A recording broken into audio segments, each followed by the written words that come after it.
Shirdi Sai Satcharitra, The Wonderful Life and Teachings of Shirdi Sai Baba, Chapter 10. Sai Baba's mode of life, his sleeping plank, his stay in Shirdi, his teachings, his humility, Nanavali, the easiest path. Remember him, Sai Baba, always with love, for he was ever engrossed in doing good to all and always abided in his self. To remember him only is to solve the riddle of life and death. This is the best and easiest of sadhanas, as it involves no expenditure. A little exertion here brings great rewards. So, as long as our senses are sound, we should, minute by minute, practice this sadhana. All other gods are illusory. Guru is the only God. If we believe in Sadguru's holy feet, he can change our fortune for the better. If we serve him sincerely, we get rid of our worldly afflictions. We need not study any philosophy like the Nyaya and the Mimamsa. As we trust the helmsman in crossing rivers and seas, so we have to trust our Sadguru in getting over the ocean of worldly existence. The Sadguru looks to the intense feeling and devotion of his devotees, endows them with knowledge and eternal bliss. In the last chapter, Baba's mendicancy and devotees' experiences and other subjects are dealt with. Let the readers now hear where and how Baba lived, how he slept, and how he taught, etc. Baba's wonderful bedstead. Let us first see where and how Baba slept. Mr. Nana Sahib Dengle brought for Sai Baba a wooden plank about 4 arms in length and only a span in breadth for sleeping upon.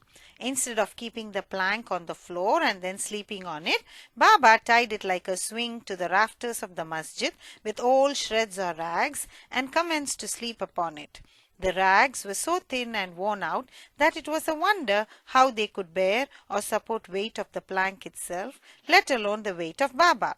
But somehow or other it was Baba's sheer leela that the worn-out rags did sustain the plank along with the weight of Baba on it. On the 4 corners of this plank, Baba lighted panatis or earthen lamps, one at each corner, and kept them burning the whole night. It was a sight for the gods to see Baba sitting or sleeping on this plank. It was a wonder to all how Baba got up and down the plank. Out of curiosity, many curious observers kept watching the process of mounting and dismounting, but none succeeded. As crowds began to swell so as to detect this wonderful feat, Baba one day broke the plank into pieces and threw it away. Baba had all the 8 Mahasiddhis or powers at his command. He neither practiced nor craved for them. They came to him naturally as a result of his spiritual perfection. Manifestation of Brahma. Though Sai Baba looked like a man 3 cubits and a half in length, still he dwelt in the hearts of all. Inwardly he was unattached and indifferent, but outwardly he longed for mass welfare. Though inwardly an abode of peace, he looked outwardly restless. Inwardly he had the state of Brahma. Outwardly he seemed engrossed in the world. Sometimes he looked on all with affection, and at times he threw stones at them. Sometimes he scolded them, while at times he embraced them and was calm, composed, tolerant, and well-balanced. He always abided and was engrossed in the self and was well disposed towards his bhaktas.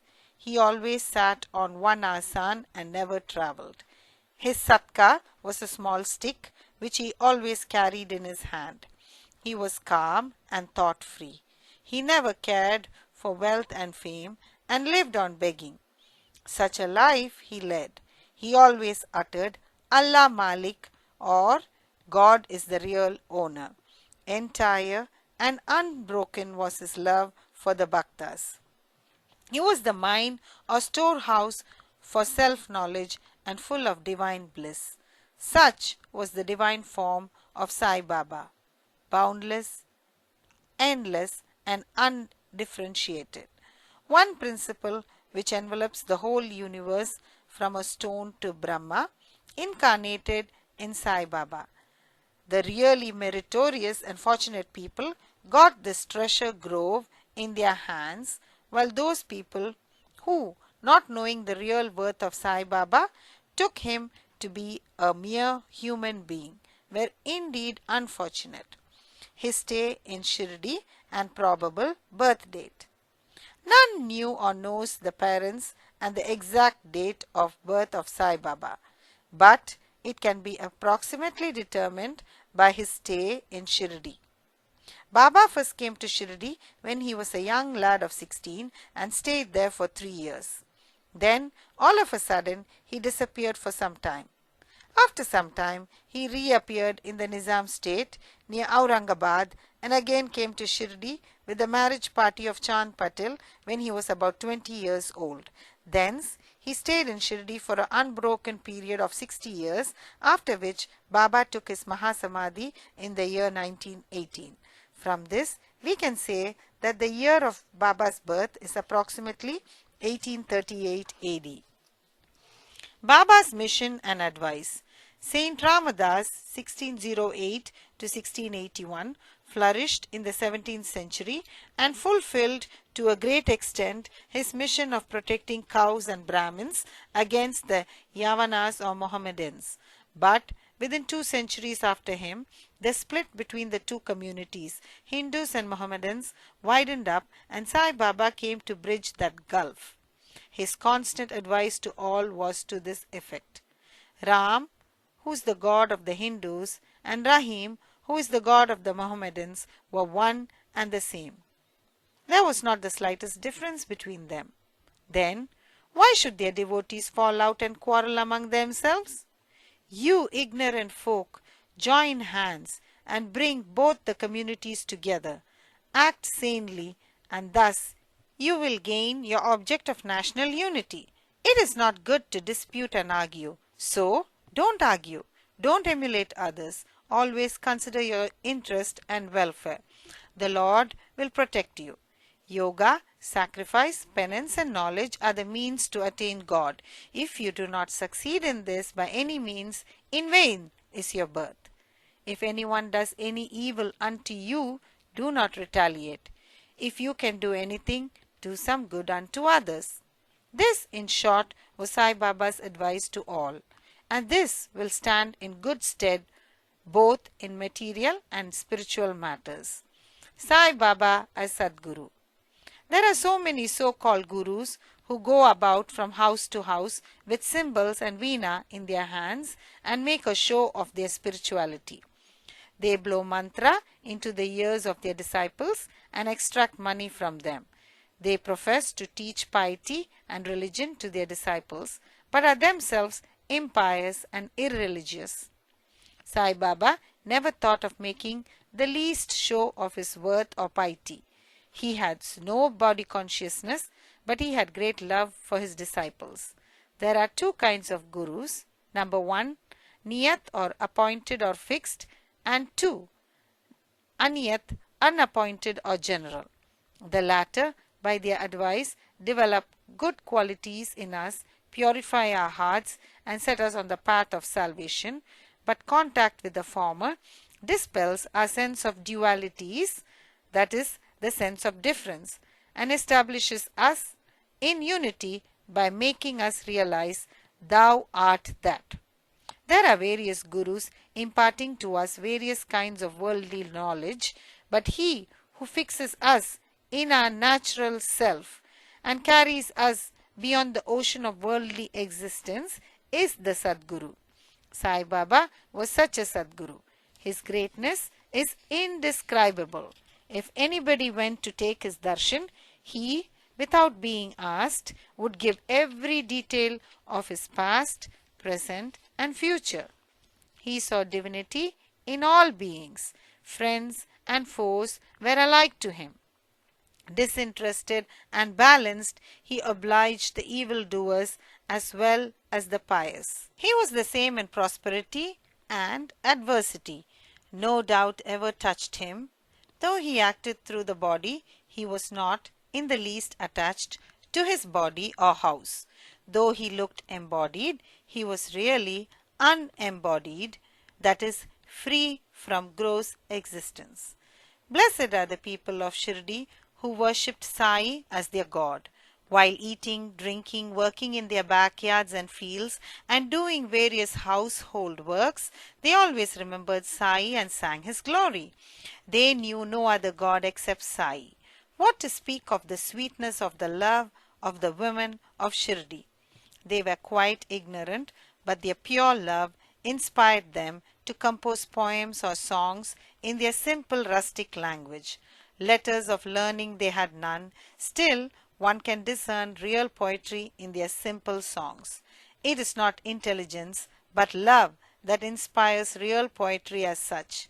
Real poetry is the manifestation of true love, and this can be seen and appreciated by intelligent listeners. Collection of these folk songs is desirable, and by Baba's wish, some fortunate devotee may undertake the task of compiling and publishing these folk songs either in the Sai Leela magazine or separately in a book. Baba's humility. Lord our Bhagavan is said to have 6 qualities, namely, number 1, fame, number 2, wealth, number 3, non-attachment, number 4, knowledge, number 5, grandeur, and number 6, liberality. Baba had all these in him. He incarnated in flesh for the sake of bhaktas. Wonderful was his grace and kindness, for he drew the devotees to him. Or how else one could have known him? For the sake of his bhaktas, Baba spoke such words the goddess of speech could not utter. Here is a specimen. Baba spoke very humbly as follows: Slave of slaves, I am your debtor. I am satisfied at your darshan. It is a great favor that I saw your feet. I consider myself blessed thereby. What a humility is this! Though outwardly Baba seemed to enjoy sense objects, he had not the least flavor in them, nor even the consciousness of enjoying them. Though he ate, he had no taste, and though he saw, he never felt any interest in what he saw. Regarding passion, he was as perfect a celibate as Hanuman. He was not attached to anything. He was pure consciousness, the resting place of desire, anger, envy, and other feelings. In short, he was disinterested, free, and perfect. A striking instance may be cited in illustration of this statement. Nanavali. There was in Shirdi a quaint and queer fellow by name Nanavali. He looked to Baba's work and affairs. He once approached Baba, who was seated on his gadi, that is seat, and asked him to get up as he wanted to occupy the same. Baba at once got up and left the seat which he had occupied. After sitting there a while, Nanavali got up and asked Baba to resume his seat. Then Baba sat down and Nanavali fell at his feet. Baba did not show the slightest displeasure in being dictated or ousted. This Nanavali loved Baba so much that he breathed his last on the 13th day of Baba's Mahasamadhi. The easiest path, hearing the stories of the saints and being in their company. Though Sai Baba acted outwardly like an ordinary man, his action showed extraordinary wisdom and skill. Whatever he did was done for the good of his devotees. He never prescribed any asana, regulation of breathing, or any rites to his bhaktas, nor did he blow any mantra into their ears. He told them to leave off all cleverness and always remember Sai, Sai. If you did that, he said, all your shackles would be removed and you would be free. Sitting through 5 fires, sacrifices, chantings, 8-fold yoga are possible for the Brahmins only. They are of no use to the other classes. The function of the mind is to think. It cannot remain without thinking for a minute. If you give it a sense object, it will think about it. If you give it Guru, it will think about Guru. You have heard most attentively the grandeur of Sai. This is the natural remembrance of Sai. Hearing the stories of the saints is not so difficult as the other sadhanas mentioned above. They, that is stories, remove all fear of this sansar or worldly existence and take you on to the spiritual path. So listen to these stories, meditate on them and assimilate them. You may do or attend to your worldly duties, but give your mind to Sai and his stories, and then he is sure to bless you. This is the easiest path. But why do not all take to it? The reason is that without God's grace, we do not get the desire to listen to the stories of saints. With God's grace, everything is smooth and easy. Hearing the stories of the saints is, in a way, keeping their company. The importance of the company of the saints is very great. It removes our body consciousness and egoism, destroys completely the chain of our birth and death, cuts asunder all the knots of the mind, and takes us to God, who is pure consciousness. It certainly increases our non-attachment to sense objects and makes us quite indifferent to pleasures and pains and leads us onward on the spiritual path. If you have no other sadhana such as uttering God's name, worship or devotion, etc., but if you take refuge in them, saints, wholeheartedly, they will carry you off safely across the ocean of worldly existence. It is for this reason that the saints manifested themselves in this world. Even sacred rivers such as the Ganges, Godavari, Krishna and Kaveri, etc., which wash away the sins of the world, desire that the saints should come to them for a bath and purify them. Such is the grandeur of the saint. It is on account of the store of merit in past births that we have attained the feet of Sai Baba. We conclude this chapter with meditation on Sai's form. He, the graceful and handsome Sai, standing on the edge of the masjid and distributing udi to each and every bhakta with a view to his welfare, he who thinks the world as an illusion and who is ever engrossed in supreme bliss. Before him, we humbly prostrate ourselves. Bow to Sri Sai, peace be to all.